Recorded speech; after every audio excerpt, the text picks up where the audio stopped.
Shrimad Bhagavad Gita chapter 7 श्लोक number 8 to 10। जय श्री कृष्ण।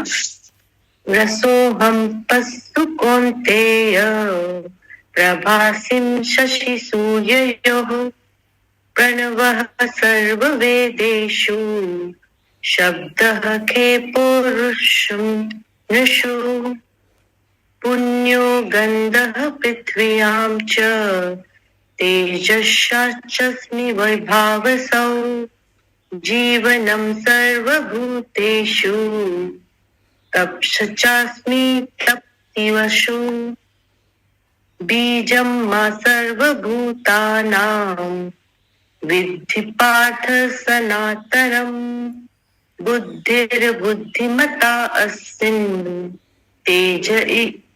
तेजस्विन् नमः।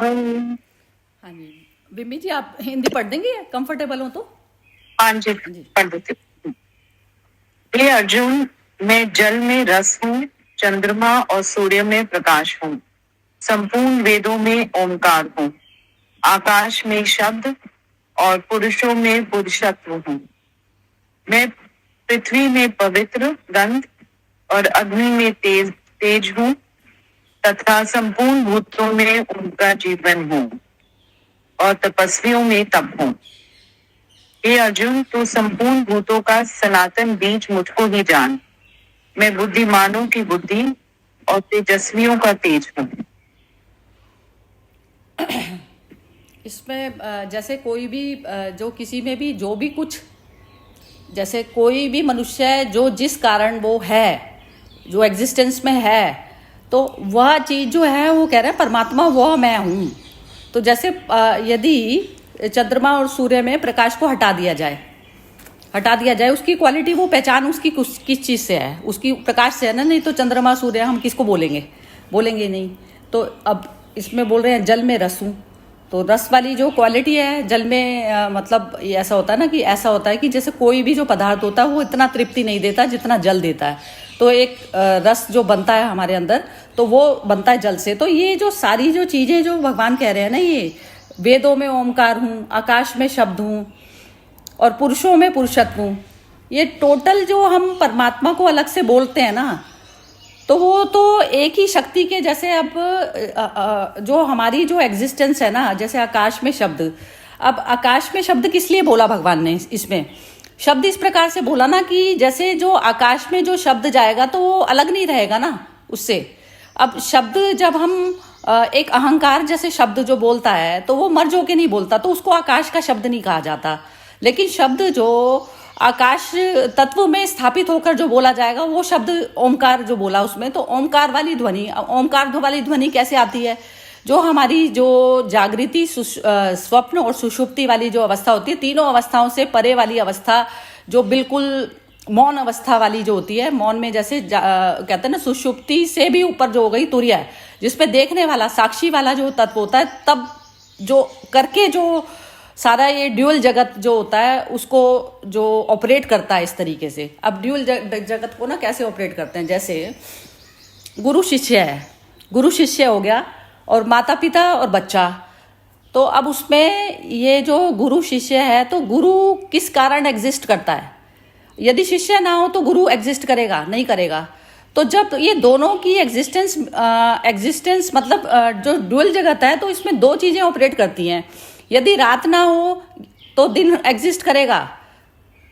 दिन भी नहीं करेगा ना एग्जिस्ट, क्योंकि दिन का भी कोई उसको अलग से बोलने की जरूरत नहीं है ना, मतलब जैसे। तो वो एक होता है। तो ये जो ड्यूअल जगत होता है ना, तो उसमें मतलब एक तत्व जो साक्षी है, तो तब जो ऑपरेट करते हो, तो वो वाली जो चीज़ है जो ऑपरेट करने वाला है वो वहाँ पर जाना पड़ता है। तो वो कौन सा वाला लेवल होता है? वो 0 वाला लेवल होता है। अब जैसे ये जो गीता का जो संवाद हुआ, मैं ये मतलब ये सपोर्टिव नॉलेज बता रही हूँ, ये इसका श्लोक का मीनिंग तो आपको खुद ही समझ में आएगा अपने आप ही।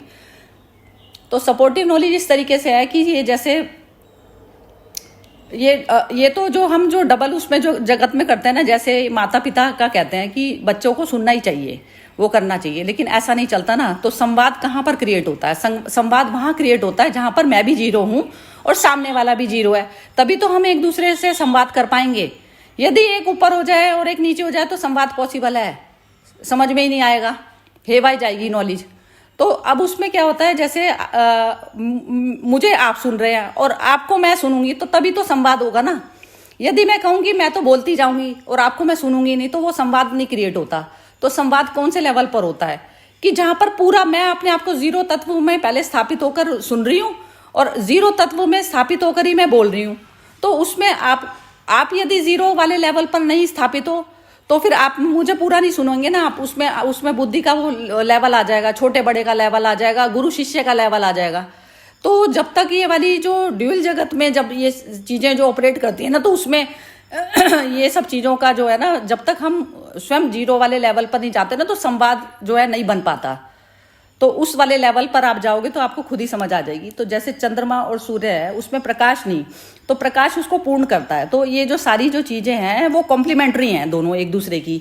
तो ऐसे ही ये जो वेदों में ओमकार, अब वेदों में जो वो वैदिक नॉलेज जो है, नॉलेज में ओमकार मतलब वेदना कब खत्म होती है, जब हमारे अंदर जो पूरी तरह से विचार शून्य वाली अवस्था आती है। तो विचार शून्य में मतलब ओम वाली अवस्था हुई।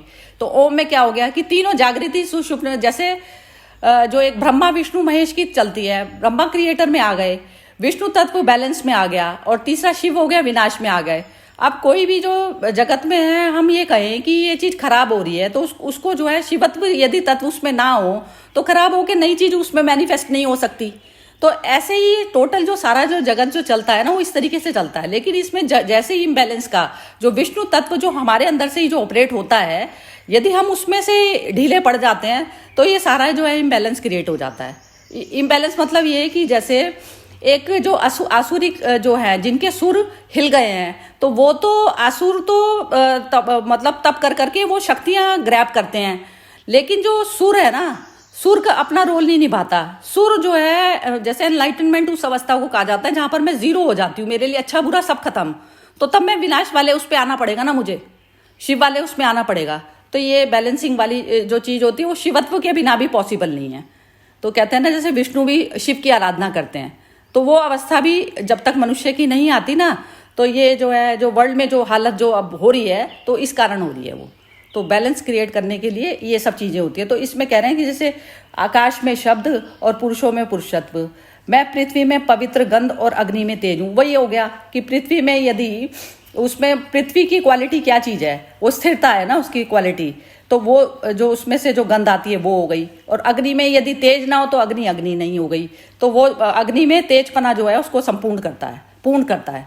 तो अब पूर्णता पर, अब जब अहंकार के तौर पर यदि मैं ऑपरेट कर रही हूँ ना, तो मेरे अंदर यदि ये लेवल है कि जैसे अब जिस समय गुरु वाला जो लेवल है वो गुरु ही बना रहे, और सामने वाला जो जैसे अब सुनने वाला है मनुष्य वो वैसा ही बना रहे, तो ऐसा नहीं चलता है। कभी शिष्य भी गुरु बन सकता है और कभी गुरु भी शिष्य बन सकता है। तो दोनों को एक दूसरे की चीजें जो है सुननी पड़ेंगी। तो ये इसमें बता रहे हैं कि भूतों में उनका जीवन, तपस्वियों में तप। तो ये तू संपूर्ण भूतों का सनातन बीज मुझको ही जान। अब सनातन बीज पर आ गई बात। अब सनातन बीज पर ये हो गया कि जब तक अहंकार का बीज है तो सनातन बीज में आप मर्ज नहीं होते। तो सनातन क्या हो गया, सनातन एक ही है, एक ही है। तो जहां पर क्या होता है, प्रलय वाली स्थिति होती है, प्रलय कह दो या साक्षी कह दो। तो वो अवस्था जब तक नहीं आई है तो वो टोटल जो संपूर्ण, अब जैसे नेक्स्ट मोमेंट में क्या चीज होनी है होती है ना, तो वो मुझे नहीं पता है और ना कोई वो पता कर सकता। उसमें क्या होता है कि आप उस वाले सनातन वाले उसमें आप मर्ज हो जाते हैं। बस आप जीरो लेवल पर ऑपरेट कर सकते हैं। बाकी जो भी मूवमेंट आएगा उसको बस आप उसी तरीके से हैंडल करेंगे, जीरो लेवल पर करेंगे, तो तब तो चीज चलेगी। अदरवाइज जो है आप जैसे प्रिडिक्ट करने लग जाएं कि अब तो ये चीज घटना होगी, ऐसा नहीं होता। तो वो जो होता है वहां तक जो है मुझे जाना पड़ता है। तो बस मैं सनातन बीज में यदि मर्ज होकर कोई भी कर्म को करती हूँ, छोटा बड़ा ना करके, तो जो गुरु शिष्य वाली भी जो चीज चलती है ना, वो जीरो पे, जैसे कृष्ण अर्जुन जो संवाद चला है वो भी जीरो पर चला है। यदि वो उसकी बात ही नहीं समझते, वो कहेंगे मैं तो आकाश में बैठा हूं, तो ये तो सब चीजें ना तेरे लिए बेकार है, सारा जो फिजिकल जो मैटर है इनको तू छोड़ दे। ऐसे छोड़ देगा मनुष्य? नहीं छोड़ेगा ना। तो उसकी जो मतलब वो उसको पूरी तरह सुन रहे हैं और वो उसको पूरी तरह सुन रहा है, और फिर जो बीच का जो कम्युनिकेशन चल रहा है तो वो जो है उसको संवाद कहा जाता है। तो जैसे अब अपन लोग भी रेगुलर तौर पर करते हैं, तो अब संवाद वाली पोजीशन पे आ गए ना सब, तो तब ऐसा होता है कि उसमें छोटा बड़ा और कोई लेवल नहीं रह जाता।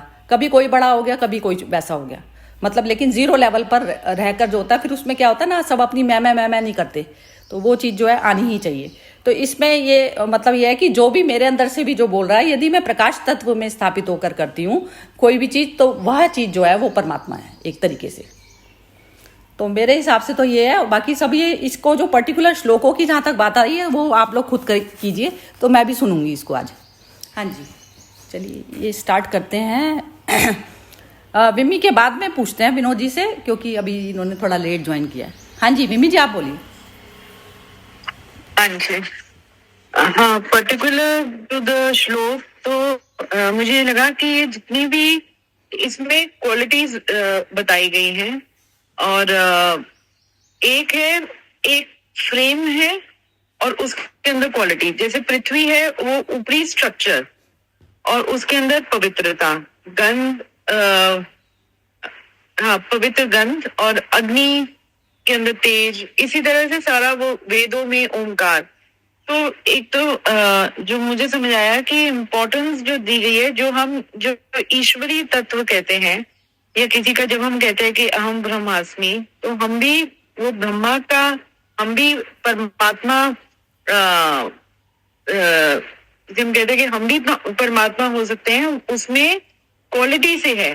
तो ये जो शरीर जो है, जो बाहर का फ्रेमवर्क है, उसे तो जैसे इम्पोर्टेंस नहीं दी गई है। इससे मतलब इस श्लोक से जो है वो जो बताना चाह रहे हैं कि ऊपरी कुछ नहीं है, जो जो कोर है उसको समझो और उसको इम्बाइब करो।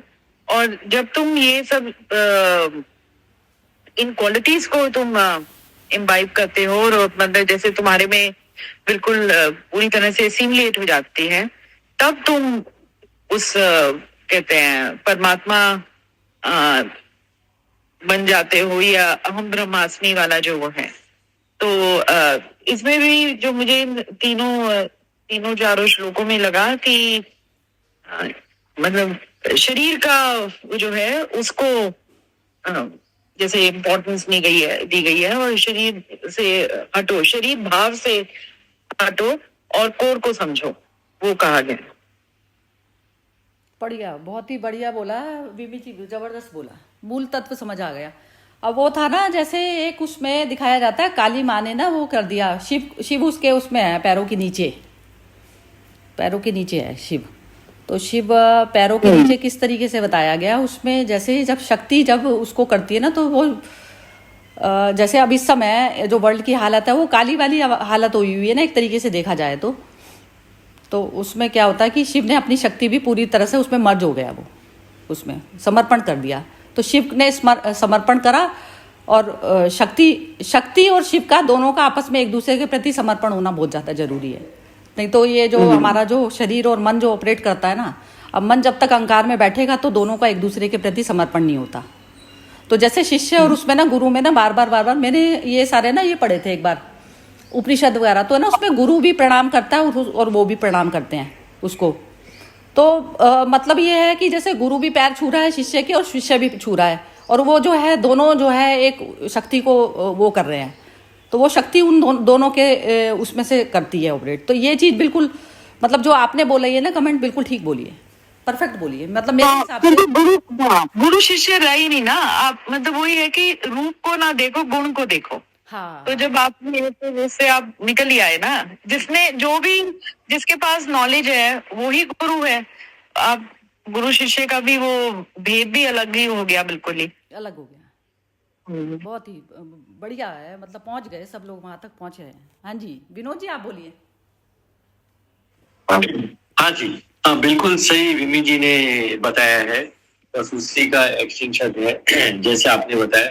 मतलब कि वेदों में ओमकार और ये जो भी कहा है, मतलब कि जब सेंटर आपका मिल जाता है तो ब्रह्म से आप सुप्रीम से मर्ज हो जाते हो।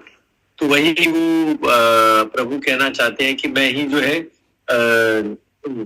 सूर्य में प्रकाश हूँ, ओमकार ये आकाश में विशद। मतलब कि जब आपका सेंटर सुप्रीम से मिल जाता है तो आपके सारे डिसीजन सही पड़ते हैं, और हम उसी तरफ जा रहे हैं और उसी तरफ की कोशिश कर रहे हैं। और जब वो आपके पास मतलब वो हो जाएगा तो शब्दों में पुरुषार्थ तो आपके पास मतलब गुरु शिष्य जो है दोनों एक ही। जब गुरु जो है वो शिष्य जो है वो ब्रह्म में लीन हो जाता है, तो वो गुरु से मर्ज हो जाता है और वो दोनों एक ही हो जाते हैं। जैसे विमी जी ने कहा, मतलब वो दोनों का डिफरेंस निकल जाता है। बस वही अलग अलग तरीकों से बताया गया है कि भूतों में सनातन, बीज मुझको मान, बुद्धिमान की बुद्धि, वही चीज एक्सप्लेन की। Thank you. बहुत ही बढ़िया, जबरदस्त बोला है, बहुत ही बढ़िया बोला है। हाँ जी, नीलम जी आप बोलिए। जय श्री कृष्ण। हाँ जी। इसमें श्री कृष्ण अर्जुन को बता रहे हैं कि जड़ चेतन में जितनी भी संसार में जो भी मटेरियल नॉन मटेरियल चीजें हैं, उनमें जो असली वास्तविकता है, जो उनका सार है, जो उनका तत्व है, वो मैं हूँ। और तू मुझे मत पकड़, तू तत्व को पकड़। जो तत्व को पकड़ लेगा तो तू मुझ में एक हो जाएगा। तो तत्व को जानकर आगे बढ़ो और ये मत सोचो कि ये इनको मैं मार रहा हूँ, ये तो पहले ही मरे हुए हैं। तत्व ये है कि इनकी जो लेखा, इनका लेना देना था संसार का, वो जितना था उतना था। तुम एक निमित्त मात्र बन रहे हो। तो आगे बोलेंगे ना, तो तत्व को जान के जब आप आगे बढ़ोगे तो आप बिल्कुल भगवान के साथ एकाकार हो जाओ। जय श्री कृष्ण। हाँ, ये जो आपने बोला ना नीलम जी, बिल्कुल बहुत ही बढ़िया बोला है। आपका अलग था थोड़ा सा बोलने में, बहुत ही बढ़िया बोला। ये जो आपने ये बोला, बस इसको आगे एक्सटेंशन के तौर पे बोल रही हूँ मैं, कि ये जो इन्होंने बोला ना कि मरे हुए हैं, ये पहले से ही मरे हुए हैं, मेरे द्वारा पहले ही मार दिए गए हैं। तो वो ये होगा कि अहंकार को पकड़ लिया ना, शरीर भाव को पकड़ लिया। शरीर भाव को छोड़, शरीर भाव को जैसे ही पकड़ोगे आप, वो मृत धर्म चीज को पकड़ ली आपने। मृत धर्मा भी नहीं कह सकते उसको, मतलब चेंज होने वाली चीज है ना, मृत धर्मा हो गई ना, वो हर मोमेंट चेंज है। तो पहले वाला मर जाता है, दूसरा पैदा हो जाता है, दूसरा मरता है, तीसरा पैदा हो जाता है, ऐसे चलता है ना, ये धर्म ऐसा होता है। बिल्कुल बढ़िया बोला, बहुत ही बढ़िया अलग बोला है आपने। ये तत्व को नहीं जिसने पकड़ा ना, तो बस वही उसका काम तमाम है। ये है कहने का। चलो मोना जी बोलो। मेरे पास बोलने के लिए आज कुछ बचा ही नहीं, सबने बोल दिया। कुछ ऐसा नया वर्ड कुछ मिल ही नहीं रहा आज तो। अच्छा ठीक है, जो मन में आ रहा है वो बोल, आपका अलग ही होगा। नहीं नहीं आप बोलो। नहीं, वो मतलब थोड़ा सा यही सब मतलब बोलना है, मतलब जैसे वो भगवान ने बोला भी हर चीज में मैं हूँ, मतलब जो भी मतलब उन्होंने एक एक चीज बताई है, उसी हिसाब से हमारे मतलब अंदर आत्मा के रूप में भगवान है, मतलब हर चीज में वो विराजमान है। और नहीं, अभी आज तो कुछ नहीं बोल पा रही। कोई मैटर नहीं है। ये वाली भी चीज यदि याद आ जाती है ना मनुष्य को, तो भी वो 0 लेवल पर आ जाता है अपने आप। मतलब हम आत्मा से ही मतलब चलते फिरते हैं, वो आत्मा, वो मतलब वो भी आत्मा जो है वो परमात्मा ही है। हाँ, बिल्कुल बढ़िया। ठीक ही तो बोल रही हो, बिल्कुल बढ़िया बोल रही हो। हाँ जी, अब ये आएंगी हर्षा जी। हाँ जी हर्षा जी आप बोलिए। बहुत ही सब इतना नीलम जी सबने इतना अच्छा से बोला, विम्मी जी, विनोद भाई, आप, मोना। अभी क्या हो जाता है, ये तो पूरा आलीशान मकान है, पूरा विश्व भगवान का ही है। तो पूरा रसमय जैसे बोलते हैं ना हम लोग, उसमें जीते, क्योंकि सब तत्व सब्सटेंस जो बोलते हैं ना, भगवान का ही तत्व का बनाया हुआ है। तो मुझे एक इंस्टेंट याद आते हैं, जब मैं कृष्ण जी को फ्रूट्स देने जाते थे ना, वहाँ स्टर्लिंग अपार्टमेंट्स में, पेडर रोड में, जय कृष्ण मूर्ति को, तो मेरे ससुर बहुत डिवोटी थे, तो बोलते जाओ फ्रूट्स उनको हर रोज फ्रेश जो उनको चाहिए था ना क्राफर्ड मार्केट से ले आकर वो मेरे को बोलते थे आप पहुंचा कर आओ। तो मैं जाती थी, तो एक दिन उन्होंने मुझे एक दृश्य बताया, बोला देखो तू तो अंदर में कितना सुंदर है, तो वो बारी से बात जाग कर देख, तो पूरा कूड़ा का कचरा पड़ा था बाहर। हाँ, तो बोले तेरे को क्या लगा इसमें, तेरे को कुछ घृणा आया ऐसे कुछ? मैं बोली हाँ घृणा तो आया ना, कचरा को कौन दिखता है ना। तो बोलते वो कचरा भी है ना, वो उसमें भी वही इक्वानिमिटी आप देखो, क्योंकि कचरा भी एक तरह से हमारा ही रूप है, तो मुझे तत्व भी समझ में नहीं आया, पर आज समझ में आता है कि भाई कचरा नहीं होता तो फिर धरती का साइकिल कैसे चलता, रिसाइकलिंग कैसे होती।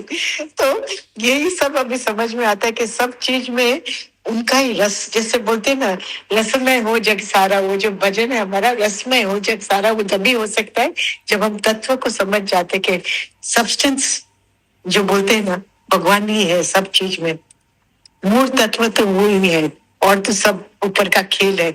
जैसे गोल्ड सब्सटेंस है, ऑर्नामेंट सब है, सब चीज पांच तत्व जो है, हम बोलते हैं ना, mind mind mind mouth waters when I see something delicious, तो वो रस कौन देता है?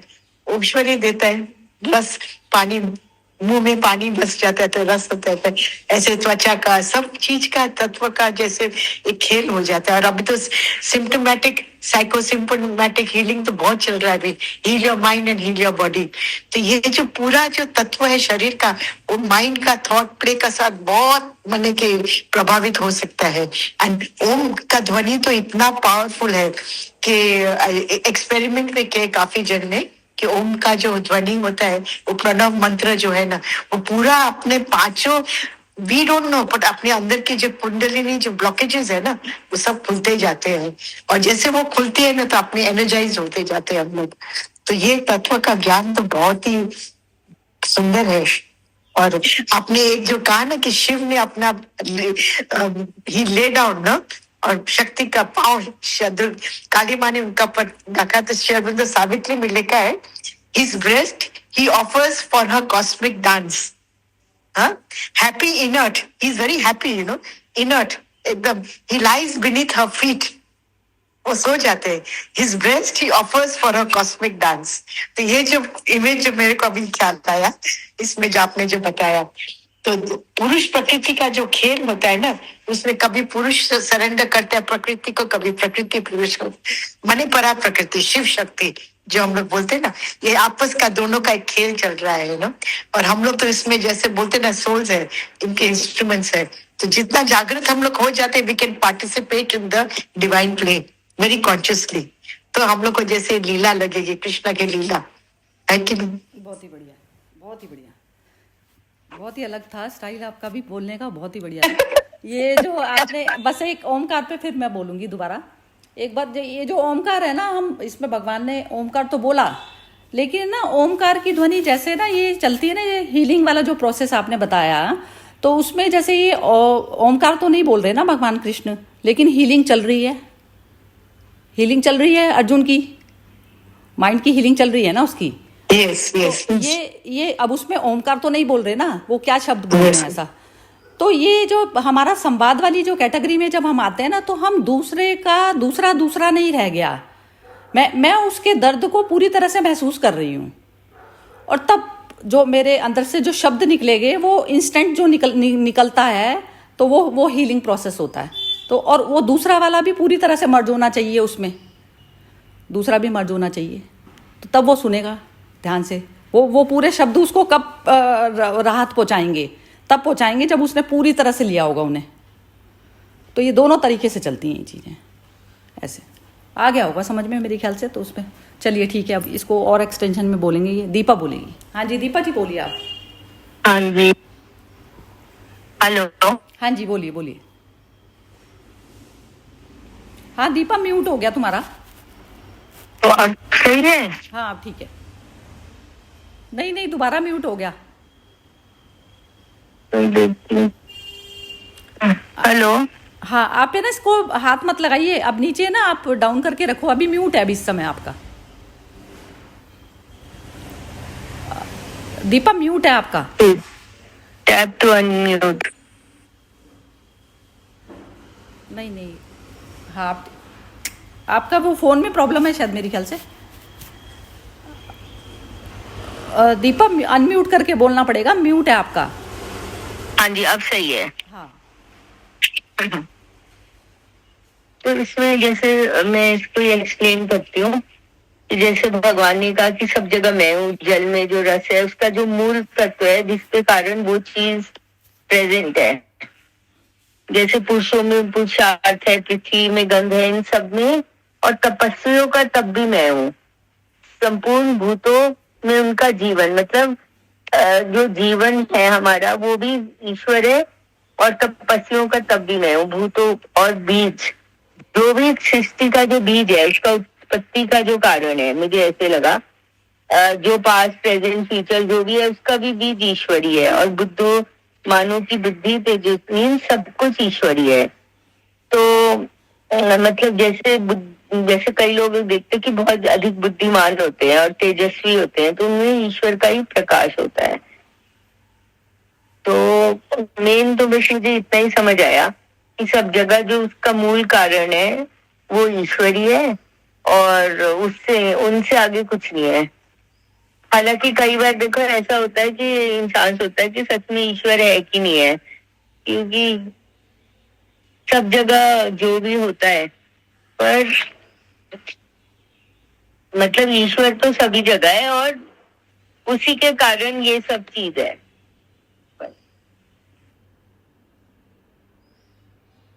हाँ ठीक है। हाँ जी, पर मतलब कारणों का कारण जो है वह वही है, लेकिन वो जब कारण कॉज एंड इफेक्ट में जैसे कहते हैं ना, कारण जब अहंकार वाला जब अहंकार ऑपरेट करता है उस चीज को, तो वो कहता है ये शरीर भाव के साथ में आइडेंटिफिकेशन जो हो जाता है। जैसे सबसे पहले जो कमेंट जो मिमी ने बोली थी वो यही चीज बोली थी ना, अहम ब्रह्मास्मि। तो ब्रह्मा भी क्या है कि ब्रह्मास्मि तो हो गया ब्रह्म, लेकिन ब्रह्म में पहले मर्ज जरूरी है ना। आपने आकार वाले से आकार से अपना पहले अपना आकार से वो छुड़ाया अपना पीछा,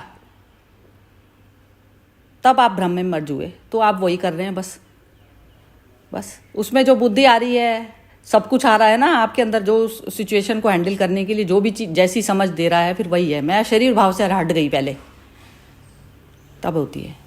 चलिए ठीक है अनामिका जी, बोलिए आप। अनामिका जी आप बोलिए लास्ट। हमारी सही तरह अब तो कुछ है नहीं बोलने के लिए, सबने अच्छे से एक्सप्लेन कर दिया। बस वही इसमें यही समझ में आया कि हम मतलब मन के तल पर ही खेलते रहते हैं, अपने आप को अलग मान बैठे हैं परम से, और जब मतलब उसमें परम में मर्ज होके मैं ही खत्म करेंगे तुम ही जीवन सार्थक। बस इतना ही बोलना। हाँ बिल्कुल सटीक बोला आपने, लास्ट बिल्कुल बढ़िया बोला। हाँ जी, अब किसी को कोई कमेंट देनी है अपनी तो बोलिए, नहीं तो फिर खत्म करते हैं आज के लिए। मेरे ख्याल से यही डाइजेस्ट कर लें तो बहुत ही बढ़िया नॉलेज थी आज की। हाँ जी, किसी को कुछ कहना है, एक्स्ट्रा कमेंट देनी है किसी को? हाँ जी हर्षा जी बोलिए। हाँ जी बोलिए। गाना है जी क्या गाना नहीं समझ आई, बिल्कुल नहीं समझ आई, क्या बोला? एक लाइन है भजन का, एक भजन है लाइन का, नीलम जी को भी शायद मालूम होगा क्योंकि दादा लक्ष्मी का बहुत प्रिय भजन था। न पूछो मैं तुझसे मैं क्या देख रहा हूँ, मैं तेरी नजर में खुदा देखता हूँ। मैं ये कहती थी आज हर्षा जी ने हंसी से नहीं शुरू करा, तो हंसी के बाद में हंसी का। चलो एंड हंसी से हो गया। चलो नहीं, अच्छा रहा सेशन आज का, बहुत ही बढ़िया था। मजाक बहुत ही बढ़िया सेशन था।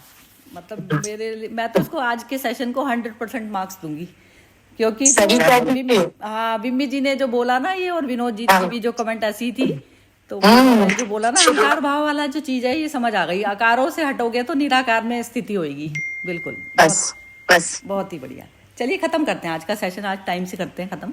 ओके जी, आपको हम बहुत आभारी करते कि कितना उमंग देते हैं आप लाइफ में। देखिए नहीं उमंग तो आपके वो फिर गलत हो जाता है ना हर्षा जी, फिर वो ढूंढ में आ जाते हैं एक दूसरे से होती है। बिना आप लोगों के क्या उमंग हो जाएगी ये बताओ? अकेला बैठा मैं क्या करूंगी मैं कुछ। सही बात है। नहीं हम लोग का संग है, उमंग का संग है। सारा जो है दोनों से बनती है ग्रेस, एक से बन ही नहीं सकती कभी। बिल्कुल वो तो निराकार वाली अवस्था होती है ना, निराकार में तो मजा ही नहीं है ना। आकार में जियो लेकिन निराकार बन के जियो, तो उसमें मजा है। संगीत तो तभी निकलेगा ना, असुर जब ही निकलेंगे, नहीं तो असुर में बन जाएंगे अपने। सही बात है। ओके जी, जय श्री कृष्णा। जय श्री कृष्ण।